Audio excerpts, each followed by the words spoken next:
I don't need a mic. Take us to the genesis, Mr. Adam. I know you had mentioned this before, but tell us how you got, why Dick Cheney?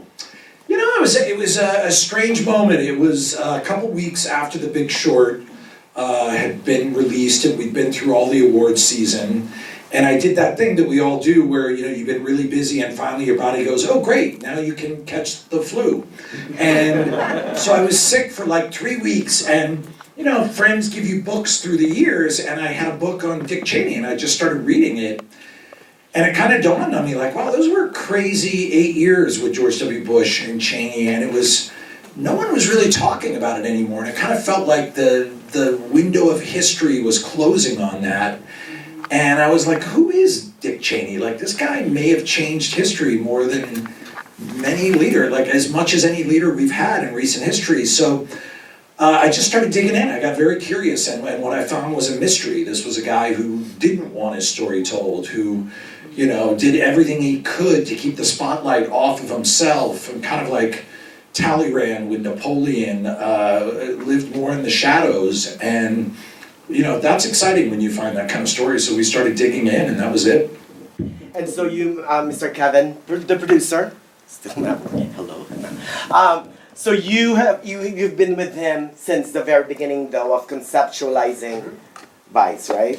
Yeah, no, I think the degree of difficulty that Adam showed in an amazing way on The Big Short with taking what was a great book by Michael Lewis, but by all account not a movie, somewhat incomprehensible and hard to understand, and he made it both entertaining, educational, and it had a lot of impact. And by taking on the story of Dick Cheney, I think the degree of difficulty just raised the stakes. He read a lot of the journalists of the day that have written about him, but it was all original research as well. So there was no book, there was no map. So what you saw tonight was kind of what Adam had kind of put together in terms of what Cheney's life meant, and it was exciting to watch. Now, the movie is not only entertaining, but it's really entertaining because of your great ensemble. How did you zero in on your cast? Christian Bale, for example. Well, you know, initially, like I said, we knew we had kind of a mystery on our hands with Dick Cheney. And if you're going to get actors who are going to dive in and dig and help you search for the essence of a character, one of the first actors that comes to mind is Christian Bale. And so right away I knew he was the key to this movie, that if we were going to try and figure out who this guy was, you had to have Bale. So there was even a moment where he couldn't do it, and I said, you can't do the movie. Like, it has to be Bale.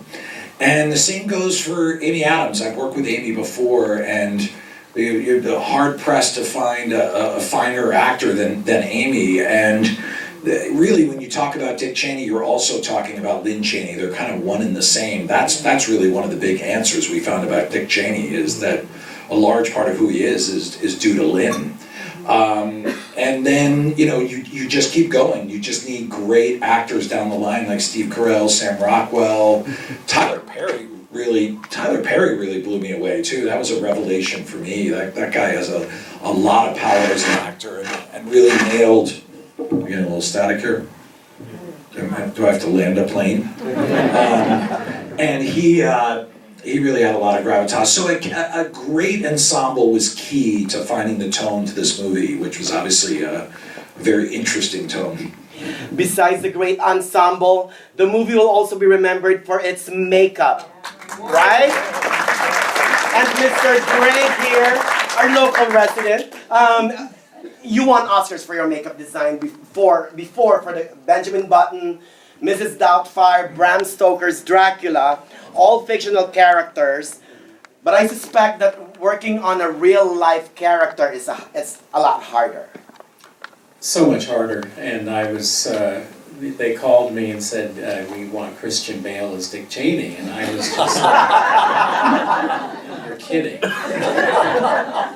No, it's got to be Christian, and I was going, I don't know, we'd have to do a rough test to see what's maybe possible, and I had about 2 weeks or so and did a rough test with him. And he'd never worn prosthetics before, and he was leery of them, and he was just like, I was putting the neck and that on him, and he was like, can I turn my neck? And I'm going, yeah, It's just like flesh, don't worry about it. Just calm down. But we did a rough test and it was interesting. It wasn't what it was in the film, but then we started on the film and Christian had a lot of input, and it was very scary, but it turned out better than I thought it would ever work. You know, who knew? But we did that final test. We did a final makeup a couple weeks before, and it looked, I thought it was it. I thought it looked really good, and then they came back and said, well, we don't like this dent in here, and Christian goes, I want it fatter, less in here. I also had to stay away from his mouth. You get too close to the mouth and it was weird, so I had to bring it out as far as I could, keeping away from his mouth. And so they said, do it. Christian wants it, do it. And so that Saturday before I think we started shooting or so, he walked out in the office and everybody was there, and he walked out and in the suit and the glasses and everything, and I freaked. I mean, everybody was just freaking out, but I was just like, you know, and I went up to him and I said, you were right, it works better.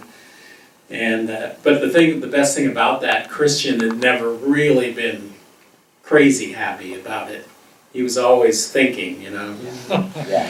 And so at that point, he was so happy. He was just smiling, kept looking in the mirror and smiling, and that's when he really embraced it. And we did every day he was in makeup. Even when he was the youngest, we had 3 appliances on him, and sometimes we shot 2 times in a day, 2 different ages. So never complained, and we had so much fun on that film.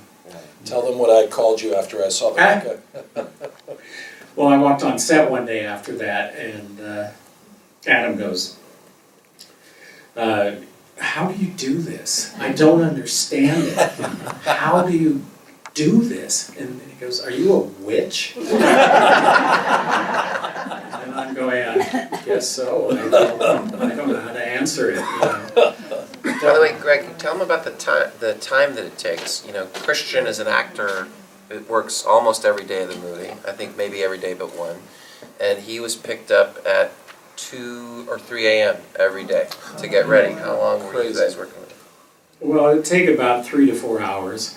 But, you know, we shot the early stuff first when he was 21, and then we shaved once it was looked at and good. We shaved his head every day, which saved a lot of time and looked great. And then, but I knew the wigs had to be killer incredible, because that's always, with me, the wigs are just as important as the makeup. And if the wigs don't work, the makeup isn't going to work. And I called up my friend Justin Stafford, who created the wigs, and he was working, he was busy, and I just said, please, can you come down here now? I mean, we won't even talk about money yet, but just start, because we only have so much time. And I think he created about 10 looks for him. Crazy. With pieces and full wigs and everything, and Patty Dehaney and Karen Myers, who did his hair, worked on that every day, trimming and making it fit perfect, and it just went on.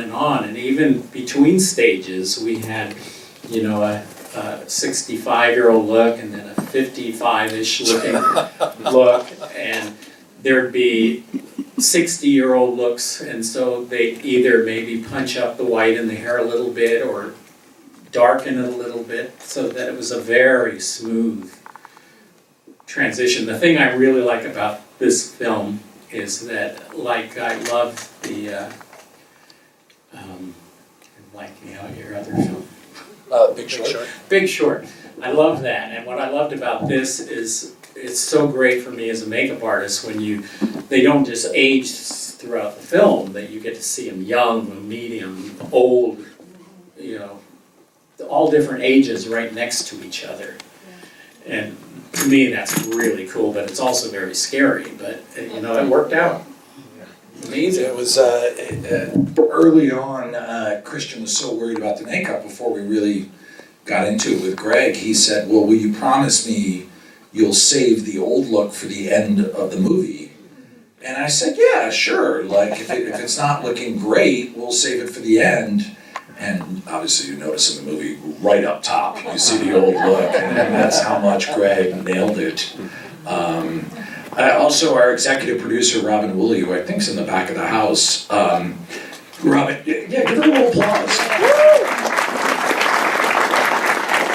She actually had to draw up this crazy chart of all the looks and the periods like Greg is talking about, where it was like early 50s, mid 50s, early 60s, but not quite totally gray. It was like this weird, crazy person chart of page after page.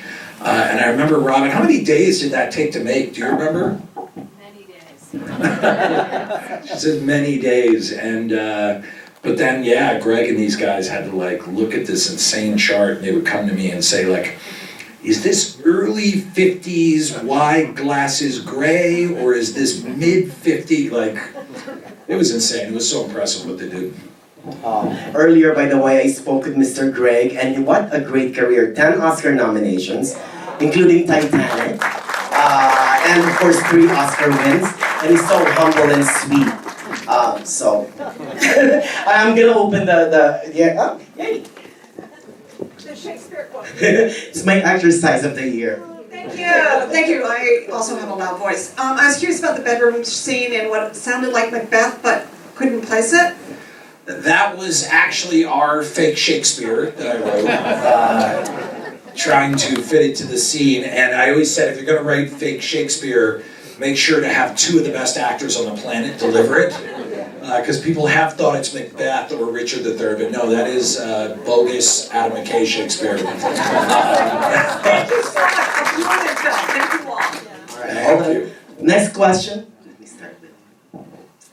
So when I was watching the movie, I thought about A Rose for Emily, how Faulkner skewed everything that happened so it would keep us off balance. So when you were writing this, did you write linearly and then just like throw things out on a bulletin board, or did you know that you wanted to mix it up the way you did from the beginning? That's a great question. That was one of the big drives for the movie. Was we felt like this story was so ludicrous and horrifying and strange. We never wanted the audience to be comfortable with it.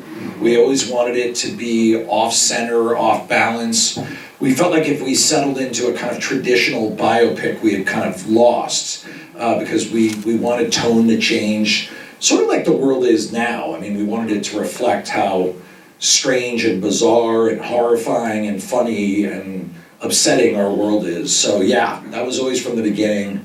It was always splintered, like Greg was talking about. We were jumping time, playing with tones. It's like watching the evening news. She said, how did you write it? You know, it's once you do that amount of research, you know, months and months of research, like Kevin was talking about, we hired our own journalist to go talk to people from Cheney's life, off the record. We read dozens and dozens of books and articles and everything. You kind of start living in it, and you really get like a sense for his life. And what struck me was, oddly, kind of underneath it all, it's a little bit of a love story. It's really his crazy love for Lynn kind of drove this whole story. So off of that, I then knew that I wanted to play with it and keep it off balance. So you just sit at your desk for hour after hour and kind of dig in, and then you rewrite, and then you dig in, and then you rewrite. Kind of like what Greg does with the makeup, only with a script. All right, now we have one question. The last scene where he's talking to the reporter on the TV, was that for real, or did you just sum up what he believed in? That last scene, the speech, was, we were shooting that scene where he actually did tell Martha Raddatz so. That's a real scene. And Bale came to me, I don't know if you guys remember this day, and he came to me and he said, you know, we never have Dick Cheney look at camera. Why don't we do a take where he looks at camera and says what he would say? So we went and researched interviews. Bale had a lot of them on tape of people questioning Cheney and Cheney giving those answers. So they're actually kind of a collage of answers that Cheney has given. except for the last line of "It's been my pleasure to serve you." But he said a lot of things about service and how he loves the country. So that was sort of our moment of like, look, you've just watched this 2-hour interpretation of Cheney's life. Well, now here he is looking you dead in the eye, and he's saying what he would say. We thought it was an interesting way to end the movie. You know, one of the things that I like about the film too is it's almost a whodunit with who is our narrator. I mean, the whole time I was like, who the heck is narrating this? And then we found that. It's brilliant, actually. We have another question. Thank you so much for making this very important film. Thank you. This is my second time seeing it. Wow. And the question is about all the clips of the fly fishing. The theme of that, I think there was no less than 12 clips. And I think I heard the water of it in another scene. You did, very good ears, yeah. And We slipped that in under a couple different scenes in the movie, yeah. oh, I only caught it with the roses on the table, that scene. Very nice. But, and the fly fish hooks in the end were incredible. Aren't those beautiful? But I'd love to, I have some kind of ideas of, you know, how it all comes together, but I'd love to hear some more from you. So there's been a lot of discussion about what the fly fishing symbolizes. And for me, the whole key to the fly fishing is that conversation with those young daughters where they say, "Daddy, is it a good trick or a bad trick we're playing?" And then he says, "No, it's not good or bad, it's fishing." And then he says, you know, we find out what the fish wants, and then we trick it, and then our family gets to eat. And that to me is what it is. It's a process, it's a means that lives beyond morality. It just is what he does. And he's going to stand at the bend of that river patiently analyzing to feed his family no matter what. And you kind of see this American ambition that we all know from the 1950s and 60s where you want to make good, you want to do your wife proud, you want to do your family proud. And that was a very healthy thing. And our interpretation is somewhere along the line that became something a little bit darker. Became more of a quest for power. So that's what the fishing is. The fishing is neutral. It is feed your family. And it starts off kind of sweet and nice. And by the end takes on a darker hue. But with all movies, I would say, please feel free to interpret it differently. Right. Well, it's just like the movie. I mean, it begins kind of sort of nice, kind of like a romantic kind of love story, and then it just gets darker and darker and darker. I guess we have one more question. One more question, then we'll end. A horrifyingly great movie. Thank you for doing this. Thank you. Beyond the telling of the story, which you've done so upsettingly well, it's also my second time seeing it. Is there something beyond this film that you hope gets delivered to the viewer? Wow, that's a great question. I mean, I was joking about the movie once it came out that it's not a cool movie. It's not that this movie has pit stains. It's panicked. It's upset. And I think it was Tony Kushner actually wrote a thing about the movie where he was like, this movie, what was it, Kevin? Like, this movie is urgent. This movie is screaming for your attention right now. So I think you're right. It's a portrait of a man. It's a portrait of a country. It's a portrait of a political party. But underneath it, there is definitely distress. And, you know, once again, regardless of someone's red or blue political views, forget that. I think we can all agree there's some really odd and distressing stuff going on in the world right now. And I think that rhythm underlines the movie. So I love that question because you're right. There is definitely other things flowing through the movie like that. The one thing that got stuck with me after I interviewed with you for the junket in December was that Adam McKay told me, not only you, Amy Adams said it too, that without the story of Dick Cheney, we won't know how we got to today, how we got here. So, I mean, that's amazing and brilliant. Well, that's another, you're right, very applicable to her question, that this is not a 2-year story where we're at right now. This is a 40, 50-year story. Everything operates on a continuum, and I think sometimes our 24-hour news cycle wants us to look at things just day by day, month by month, like it's segmented and short, and I think we all know that's not the way the world works. So that was something that really developed even more as we were making the movie. All right, well, thank you so much, you guys. Thank you to Mr. Adam McKay, Greg Cannom, Mr. Kevin Messick, and thank you to Annapurna Pictures and Camelot Theaters, and thank you guys, and make sure you vote wisely.